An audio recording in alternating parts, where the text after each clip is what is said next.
thank you for making time for this. I'm sure you're running around and in between the expo in here, LegCo in here. Maybe to get started, for some in the audience who are meeting you for the first time, I would like to start a little bit with your background. You are Hong Kong's Legislative Council member for the Technology and the Innovation Functional Constituency. It's a mouthful. But before your legislative career, you actually worked in investments and in technology firms. So maybe share a little bit about that and how that informs your learnings as a legislator in this space. Thank you. Hi, everyone. Welcome to Hong Kong if you're not from here. Duncan Chiu represents the tech and innovation sector in Hong Kong, as Yam Kit said. And prior to joining the LegCo, which is a learning process for me as well, I'm not a legal practice person, but learn a lot during the process. Before that, I've been an investor for more than 20 years. So I'd run our family office previously, and then I formed a fund myself. And we do early stage investments, investing in really early stage projects globally. So I visit to the US, Europe, Israel previously, and mainland quite a bit, looking at projects that were basically a lot of them coming out from universities, because we like mainstream research-related projects. So I think that actually helped me a bit in working as the legislator in Hong Kong, and the work in the process of advising and supervising the government in terms of technology-related policy. So if you ask me what I learned, I think from all these places I've been to, I think that a country or a city that you can call it a technology hub. We need a few things to really incubate the companies over there. One, definitely talent.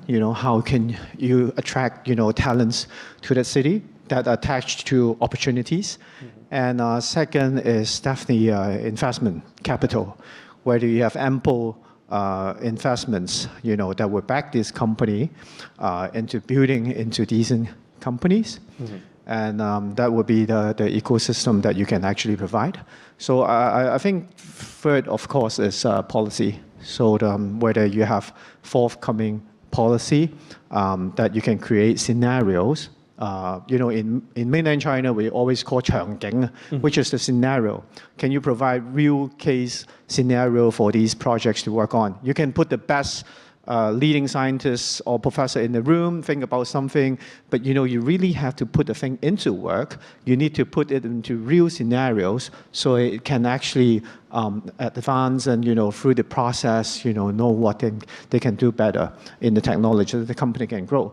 So all these things are needed. So I think basically this is how I think during the process working as a LegCo member, I think Hong Kong, we definitely we formulate several strategy. FinTech is one of those. So with FinTech, these are, I think, the advantage that we have in Hong Kong with talent, long-term capital. We're creating more funding schemes led by the government to bring to more investment opportunities. We're attracting quite a bit of talents into Hong Kong, and the universities recruiting quite a bit of talents. And now we have to go into the scenario part. We actually, Hong Kong is the most sophisticated financial center. We have to leverage the financial institutes, the FIs, the banks, to provide scenario for this startup to work with them to actually put this into work, so we can actually now go into a purely digitized financial market, in the region. Yeah, that makes a lot of sense. And your reference to 場景, to essentially long-term vision. Of all the various things, the hardest to do and the one that requires the most time actually is the policy side, right? And that's the sort of the long pole in the tent. And earlier, Undersecretary Chan had laid out Hong Kong's vision and policy framework for digital assets, but also for stable coins. And that's important for the financial services side. But can you put this in context of what does it mean for the technology sector here in Hong Kong? How does this drive technology, and what does it mean for startups here as well? I think we cannot split that into the technology side or the financial side. Mm-hmm.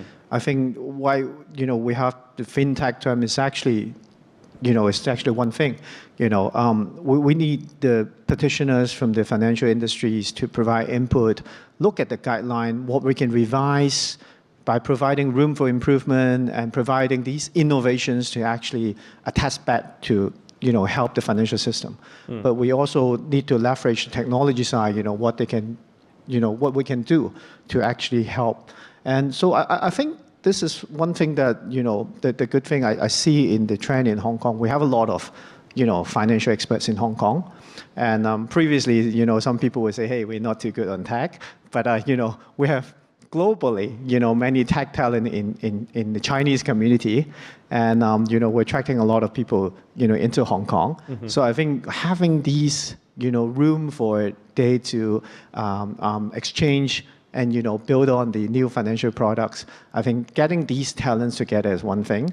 Another thing is, I think, credit to Joseph and his team, that actually government has to actually look into what is possible. I think the most difficult thing in this is how you regulate it, how you legislate it, because we cannot actually legislate ahead of the technology. You don't know what is coming in the next 5-10 years, right? So how do you provide a legislation regime or regulation regime that actually provide room and flexibility for technology to evolve, for new financial product, new derivatives, new whatsoever to be tested in Hong Kong, to come out from Hong Kong at the same time, have enough protection for investors. I think that, from my experience for the last 2-3 years, I don't worry about the financial experts. I don't worry about the tech experts. We have all these people in Hong Kong. But how do we strike the balance between letting innovation, take the lead, but at the same time provide, safety to investors? I think that's something that we really, have the different bureaus and our, the entity like SFC, etc. They are leading into how this process will be happening in Hong Kong, and us, we sometimes serve as most of the time serve as the bridge between the industry and the government, so that we can provide whatever things that we hear from the industry, whatever with my understanding as an investor, also as a legislator, what should be done to the government. Yeah. I like the fact that you don't talk about there's fin and there's tech, and prior to this, to my current role at Circle, I worked at Google and Google Cloud, and a lot of the customers were banks, and nowadays most banks are essentially technology companies. When you peel back in terms of their systems, their headcounts, a lot of it sits actually in databases and movement of money and transactions behind the scenes, and finance is as much tech, and now increasingly tech is finance. Let's maybe dive in a little bit more into the issue at hand in Hong Kong, which is the virtual asset policy. The virtual asset policy, especially around stablecoins. Undersecretary Chan had mentioned that the legislation will be coming by the end of the year. What do you see specifically in terms of stablecoins' role in virtual asset, and how do you see this supporting the virtual asset industry? Because everyone talks about other things generally, specifically for stablecoins. How do you see it? I think before we go into the stablecoin, we have a little bit of time, so I can share actually my thought on the virtual asset industry. Sure. I prefer to call it digital asset industry a bit more than virtual asset. So with the digital asset industry, I think we can see in the next 10 years, all financial product will go digitized. All financial products. In Hong Kong, we have... And on-chain. And on-chain. So we have trillions of financial products in Hong Kong we manage. So I hope all of these will go digitized, on-chain, whether decentralized, permission-based. We have different category to divide these. And the second is digitally created product to go into the financial regime. So they will either go closer to financial product, or they will fall into some category of financial regulatory regime. Like, we have the Bitcoin and Ethereum ETF that actually goes into a financial product. from a crypto, a digitally created product, and it goes into the financial product system. So I think we see things more like these happening. And, NFT, right, is digitally created sometimes, not all of them, but, how they should be regulated to provide confidence, bring this back into the table, right? Because we have things gone wrong for the last few years. So, I mean, these financial products going digital and digitally created product, how do they get into the financial scene? I think this is what we'll deal with in the next 10, 20 years. In these, we need to have a regime, we need to have professional bodies, we need to have framework, how do we guide these, how do we provide, innovation, like I said, and at the same time provide enough protection to investors, because these are financial products. These include people's investment. And then going back to stablecoin is definitely crucial in all these process, because if we see financial product going digital and digitally created product going into financial, stablecoin is the median, it's the on-ramp, off-ramp road. And now it's been used a lot for payment, global settlement, etc. But I see there will be more role for stablecoin on the long run. So this is really important and crucial for us to do the legislation on stablecoin at this moment, because we have to lay the good framework for these to provide all these other digitally created products, or financial product going digital with a medium, for transactions. Yeah, I think oftentimes people think of stablecoin as purely a crypto trading instrument, when in reality it's just digital money, it's digital dollar. And it's the way to settle and pay for different services, different assets. And there's so much conversation around RWAs, the tokenization of real world assets. The fact is that all of them, one's digitized, one's on-chain.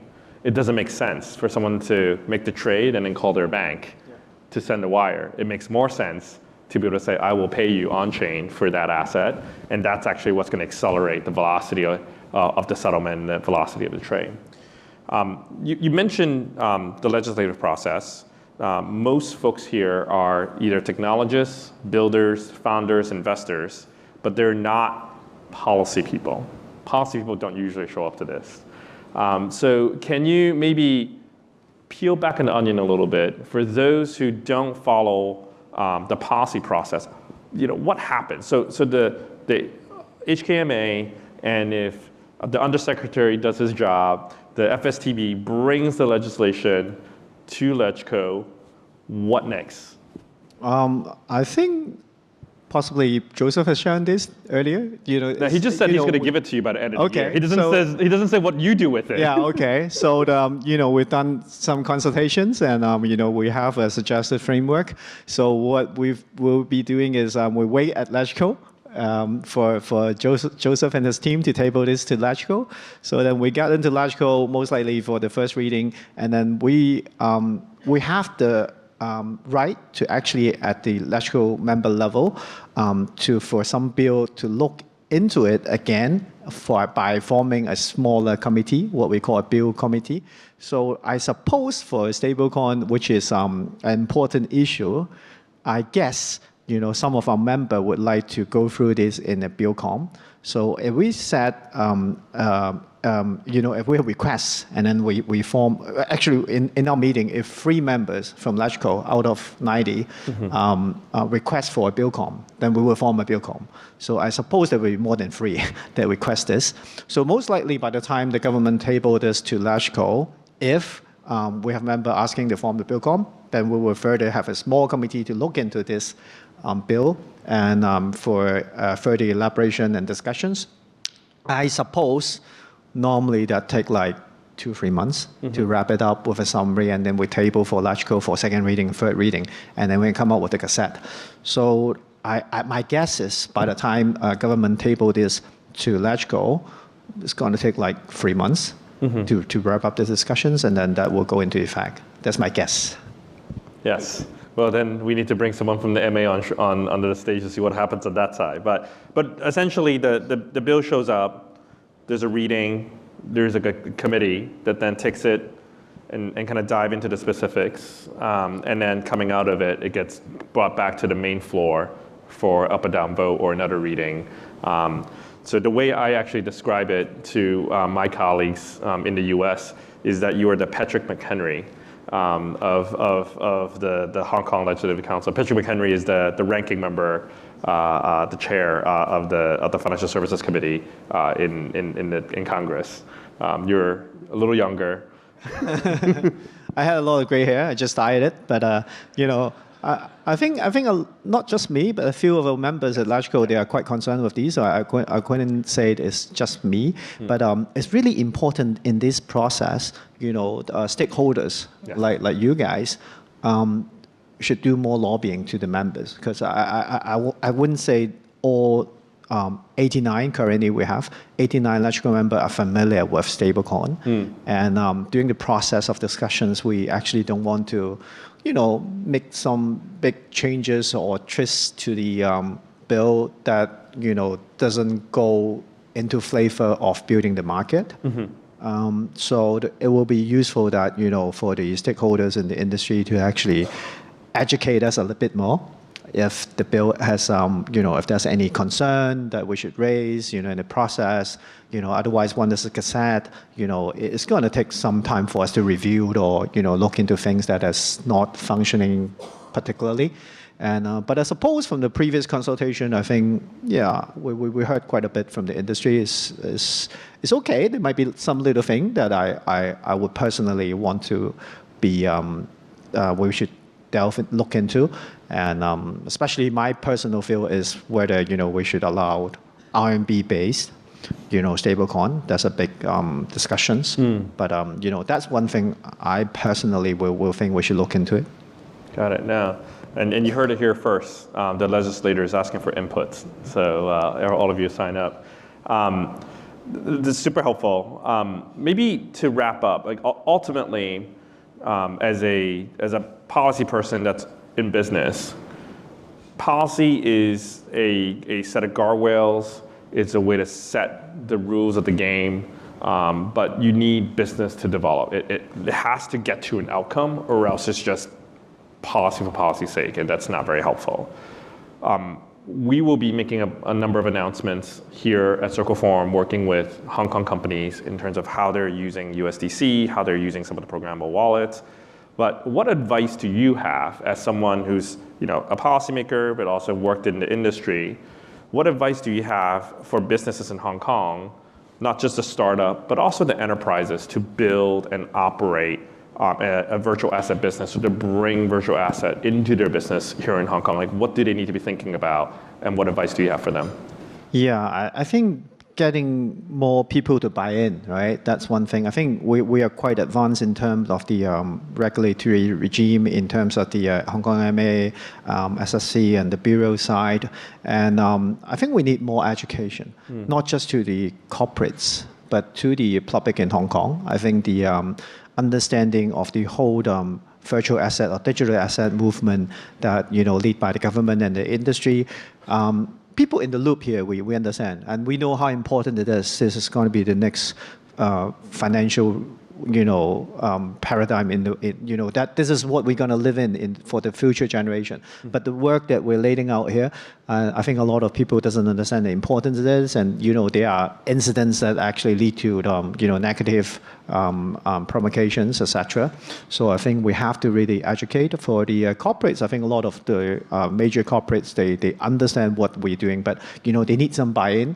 One is the investment, whether they're getting better investment, you know, a chicken and egg thing. Yes. You know, they want to see, you know, how these will, if they invest into, you know, for banks, I invest into these, I have to hire people, new team, and where do I get the payback, etc. So in these, we can look, you know, into whether there'll be a little bit more incentive from the government side, can jump in and help. That's one thing.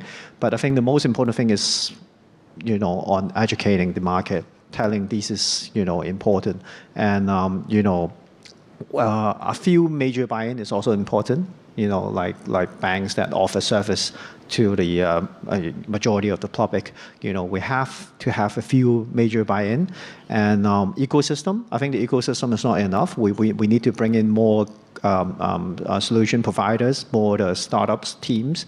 That's why I just, in the last meeting, I just encourage that that group of people that bring in, let's say, we have this scheme just announced in the policy address, Yes. the incentive for accelerator. Yes. So That and I think lower taxes on whiskeys. I think. no, the government provide 30 million incentive, Hong Kong dollar, 30 million Hong Kong dollar incentive for technology accelerator to build up in Hong Kong. Yes. So I'm actually been looking around for Web3 accelerator. I think we should have these people, come build up in Hong Kong with the incentive from government, grant, not free money incentive for you to set up accelerator in here, so we can get more people into the startup ecosystem, build technology, build use case for digital asset, virtual asset market. Yeah, I think that's also important. Getting the crowd, getting the talent into the systems. Yeah, that's terrific, and you basically just laid out the rest of our program for the afternoon in terms of